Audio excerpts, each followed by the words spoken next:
So that's it for the women's singles. Let's go over to the men's singles. And we have our semi-finalists. The semi-final lineup is complete after rain delay.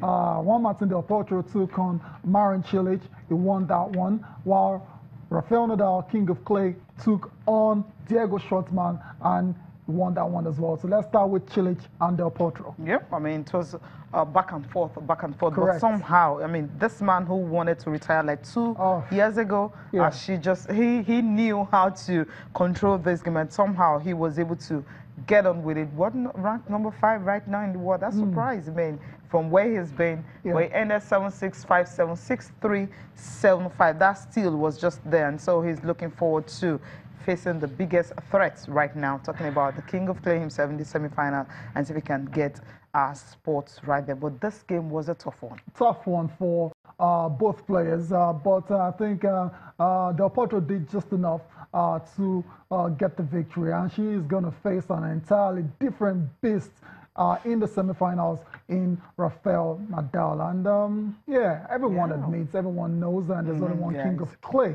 and Del Potro knows that as well. But he's just glad to be in the semis, and is perhaps aiming for an upset against Rafael Nadal.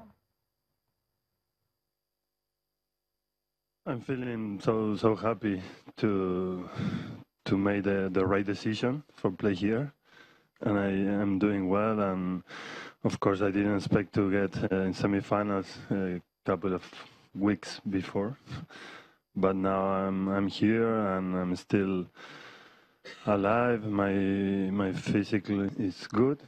And of course, I didn't expect to be in the top 5 again, to reach semifinals at the big tournament after all my injuries. Now I'm semifinals, which means something great to me. So I have nothing to lose. We'll see what can I do against the King of Clay.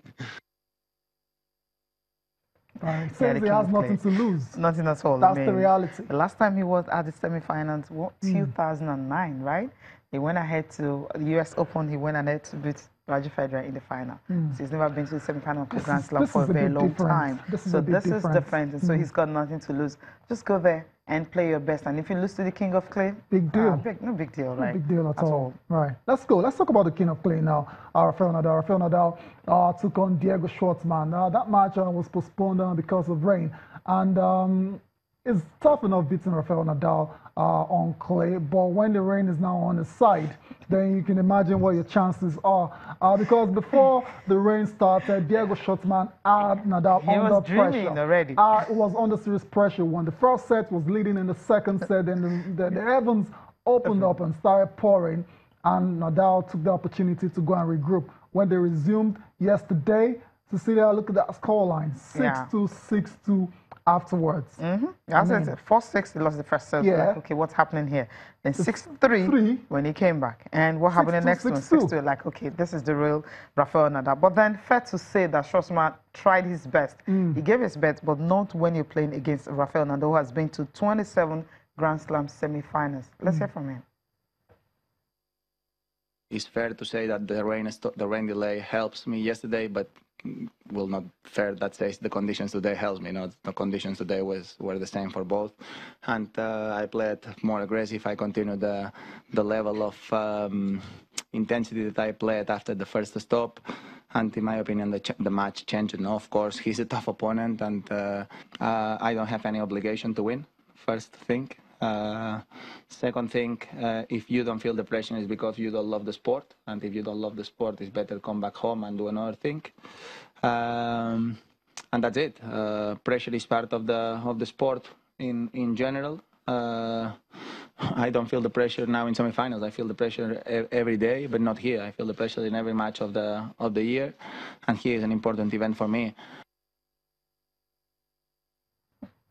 Well, that's him right there. Well, his favorites to win. If there's an upset today, it's going to be something else, right? But I don't think so. I'm not dreaming about that. Interesting. So we have our semifinals lineup complete as well too.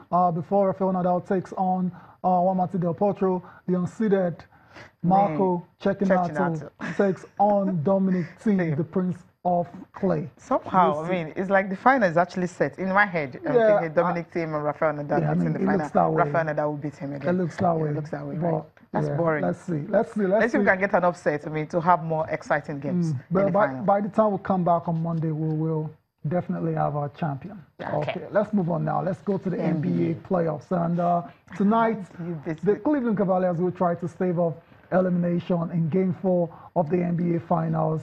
This match will be played at the Quicken Loans Arena. And if you don't know, the Cavs currently trail the Warriors 3-0. Yeah. And they have to win tonight to avoid elimination. And it's a very difficult task. I don't think there's any doubt about that. They can become the first team to actually come from 3-0 down to win a series.